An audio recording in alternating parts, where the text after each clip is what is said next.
Oi, gente, eu sou Carol, sou enfermeira, sou doula, e esse é meu canal, Quero Ser Parteira. Tô gravando esse vídeo para mostrar para vocês a classificação de risco gestacional. Já vi questão sobre isso e foi retirado do manual do pré-natal de baixo risco do Ministério da Saúde. E a gente precisa saber quais são os fatores de risco que sugerem encaminhamento para o pré-natal de alto risco, que podem continuar sendo feito pré-natal de baixo risco, etc. Vamos ver? Então, os fatores de risco que permitem a realização do pré-natal pela equipe de atenção básica são divididos. Existem os fatores relacionados às características individuais e às condições sociodemográficas desfavoráveis.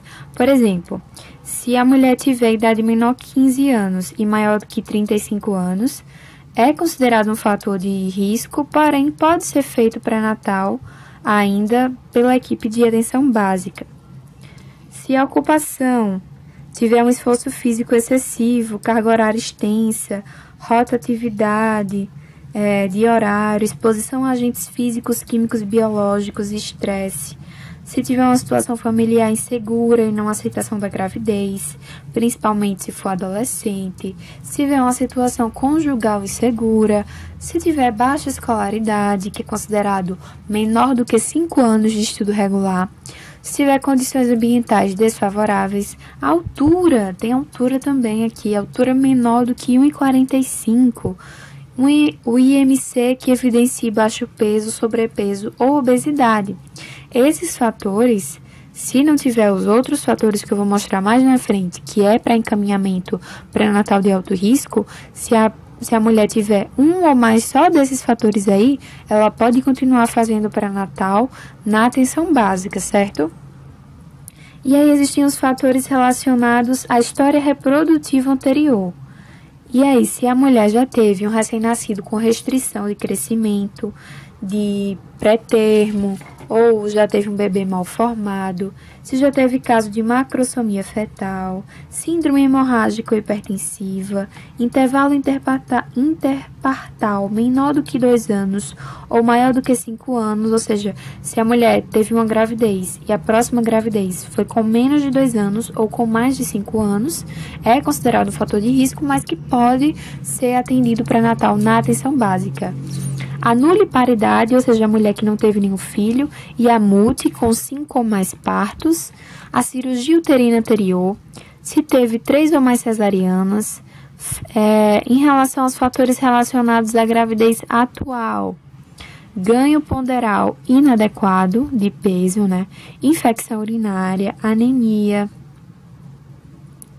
E aí, os fatores de risco que podem indicar encaminhamento ao pré-natal de alto risco.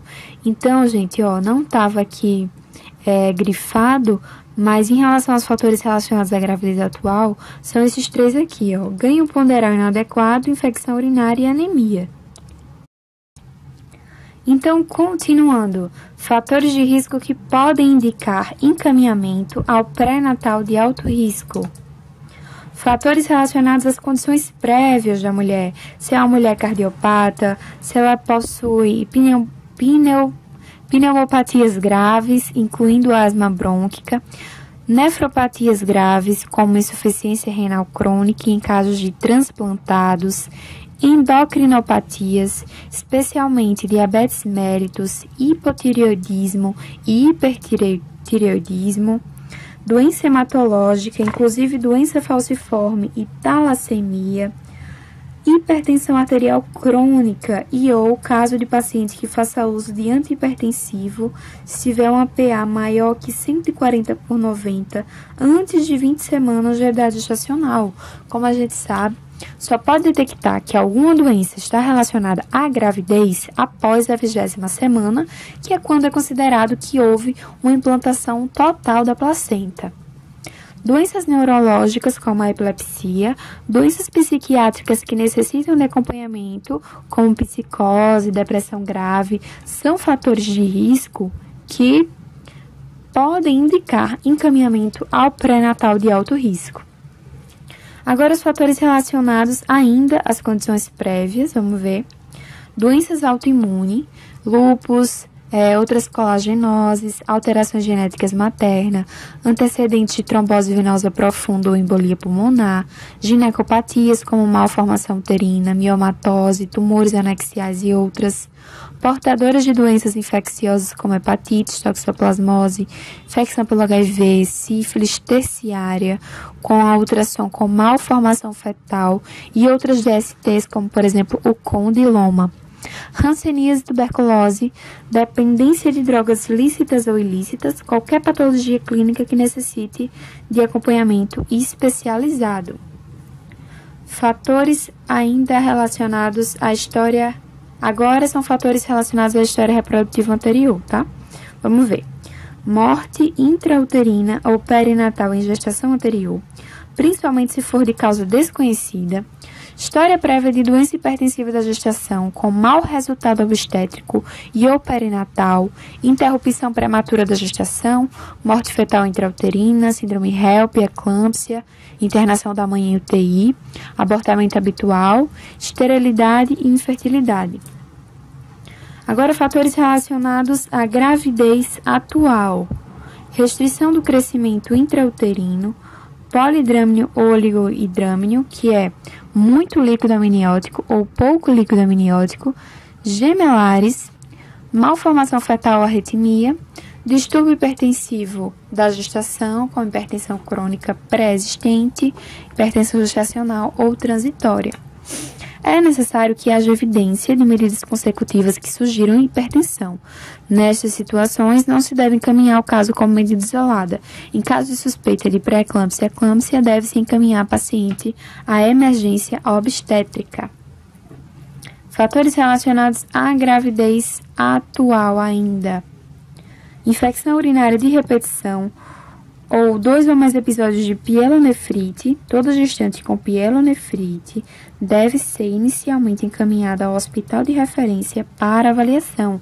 Pielonefrite é muito grave, é um quadro que leva muitas grávidas até a UTI, porque vai causando um choque séptico, pode causar. Então, assim, é bem perigoso, deve ser bem acompanhado. Anemia grave ou não responsiva a 30 a 60 dias de tratamento com sulfato ferroso, portadoras de doença infecciosa com hepatite, toxoplasmose, HIV, sífilis terciária com SG com malformação fetal e outras DSTs como condiloma, infecções como a rubéola e a citomegalovirose adquiridas na gestação atual, evidência laboratorial de proteinúria. Ainda em relação à gravidez atual, diabetes mellitus-gestacional, desnutrição materna severa, obesidade mórbida ou baixo peso. Nestes casos, deve-se encaminhar a gestante para avaliação nutricional. NIC3, que são as neoplasias intracervicais, no grau 3, que aí é um grau que já é sugestivo de câncer mesmo, né? Câncer uterino, do colo do útero, aliás. Nesses casos, deve-se encaminhar a gestante ao oncologista. Alta suspeita clínica de câncer de mama, mamografia com BIRADS 3, que é o critério de avaliação da mamografia, o BIRADS, ou mais. Nestes casos, deve-se também encaminhar a gestante ao oncologista. Adolescentes com fatores de risco psicossocial. Agora, os fatores de risco que indicam encaminhamento é urgência ou emergência obstétrica. Então, são fatores de risco que, se você identifica na sua consulta do pré-natal, você tem que encaminhar essa gestante para urgência ou emergência obstétrica. Vamos lá. Síndromes hemorrágicas, incluindo descolamento prematuro de placenta, placenta prévia, independentemente da dilatação cervical e da idade gestacional. Suspeita de pré-eclâmpsia, ou seja, uma pressão arterial maior que 140 por 90, medida após no mínimo 5 minutos de repouso na posição sentada. Quando estiver associada a proteinúria, pode-se usar o teste rápido de proteinúria. Edema não é mais considerado critério de diagnóstico. A gente já sabe que só o edema ele não é critério para diagnosticar pré-eclâmpsia.